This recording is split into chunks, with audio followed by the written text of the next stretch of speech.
Good morning, guys. It's dark 30, late September, and I'm heading out to the swamp this morning. We just had Hurricane Florence come through 10 days ago. We had a lot of wind and flooding, and so this is the first chance I've had to get out and go check on things in the swamp. In particular, I'm very concerned about our Osprey nest, our Osprey here on Lake Marion and the Sparkleberry Swamp. They nest in dead cypress trees, and those trees are real weak. They're just barely standing up there, and so I'm concerned that I've lost a bunch of my Osprey nest. That's something that I love to film and photograph in the spring and summer.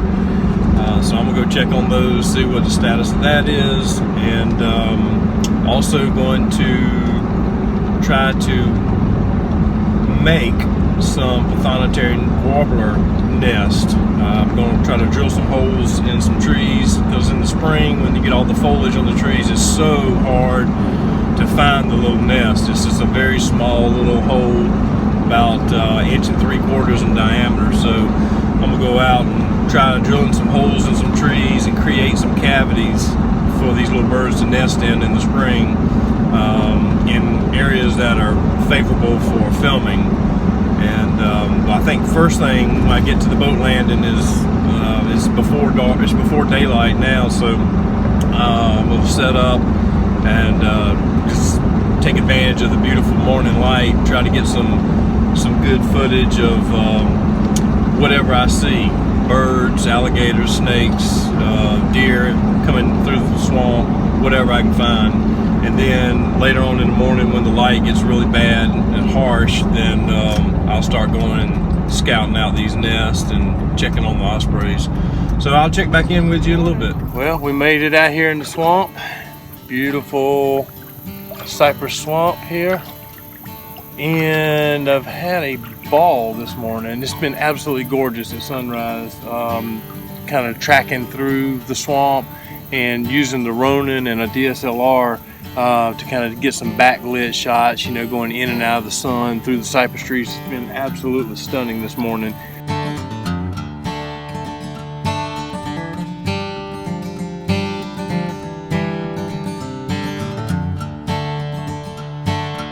So let me pan around here and show you, see if I can get the iPhone to backlight. Well, you can see a little bit of the backlight coming through the cypress trees. It's really pretty as you go in and out of it. But here, y'all can take a ride with me.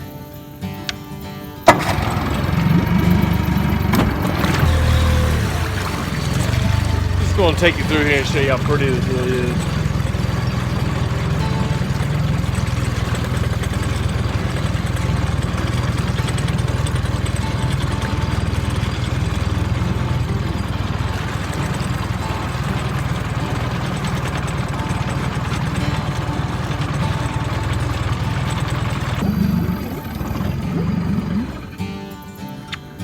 So, you know, working in a cypress swamp can be real difficult. You know, to the average person, this just looks like a jumbled mess of tangled trees and moss and whatnot.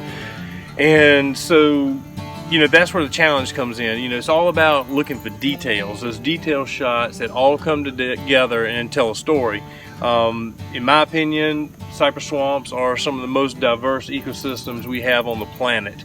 And it's all about trying to find a way to share the beauty of the swamp. It really is a beautiful place. It's not this ugly, scary, nasty, malaria-infested place that people think it is. I mean, yes, it can be dangerous. There's alligators, poisonous snakes, wasps, hornets. You know, you could get hit by a fallen tree. It's just, you know, there are dangers, but it's beautiful at the same time. And that's what keeps me coming back time and time again. And so, you know, you look for details, you know, the sun coming in and out of the trees and those starbursts and these beautiful cypress knees and the Spanish moss. And this time of year, the cypress limbs start turning from a lush green to a beautiful rust red. We're just at the beginning of that. Let me see if I can turn a little bit. You can see behind me here, there's a little bit of that color change starting right now. So So I like to get out all times of year and document, you know, all of this. So anyway, the light's getting up now. I'm gonna go look for some birds to film on the red at some high frame rates, get them coming, flying in and out. And then when the light gets too harsh, I'm gonna go start trying to check on my osprey nest and maybe try to drill out some nesting cavities for prothonotary warblers. So I'll check in with you later.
So here's the little nest. As you can see, in a swamp full of trees, this little cavity could be really difficult to find.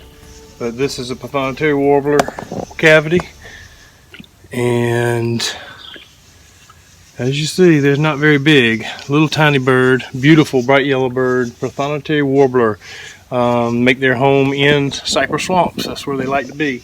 And really cool bird, a lot of cool behavior, and I have been able to film the entire life cycle of prothonotary warbler except for one behavior, and that is when the little ones fledge out. It's kind of unique what they do. So most birds, they'll hatch out, they'll fledge, you usually sit out on a limb for a day or so until they get the hang of flying and then take off. These guys don't do that. They come out this hole, they jump straight down into the water, and then they will swim to a nearby stump or log or a tree that's got some limbs up out of the water, and they'll climb up onto that and they'll sit there until they learn to fledge. So pretty cool behavior. I almost had it this year. I sat on it for 3 days. I knew exactly when they were going to hatch, and I knew exactly when they were going to fledge.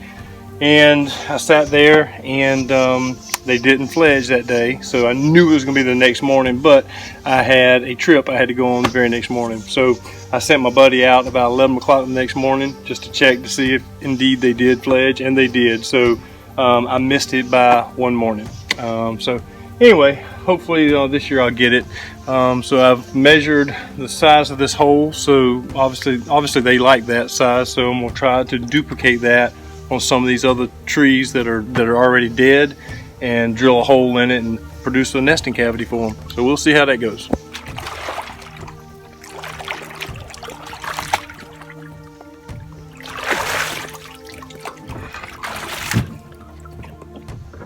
Alright, well, we're going to try this. We're going to try to create nesting habitat for a warbler here.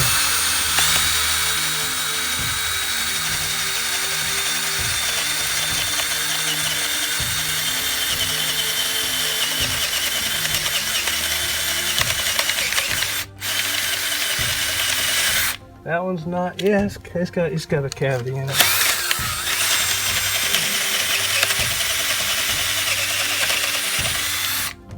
Yeah, it's hollow down in there. Good. I'll just clean that out and stuff some moss down in there, and we should be good to go. All right. This is an osprey nest, and this is very unusual because it's so low to the water. It's one of my favorite nests to film because when birds come into it, when they're nesting, you know, if you get the right camera perspective, you can have beautiful blue water as the background, and you could be shooting eye level to the nest.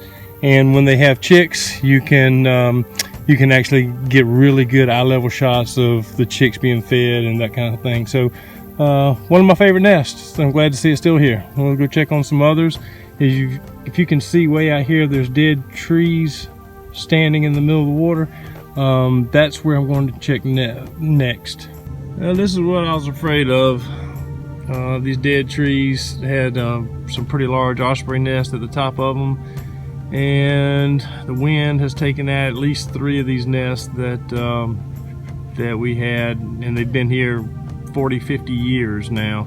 The crazy thing is that they actually survived Hurricane Hugo, which came through here as a category 2 or 3 hurricane, and they survived that. And there's nothing but a few little sticks left up there now. So this year's gonna be interesting, this nesting season coming up. But I see we got that tree out there is missing a nest off the top of it, and one over here. So we still got a few around, but it is pretty disgusting, the fact that we've lost so many.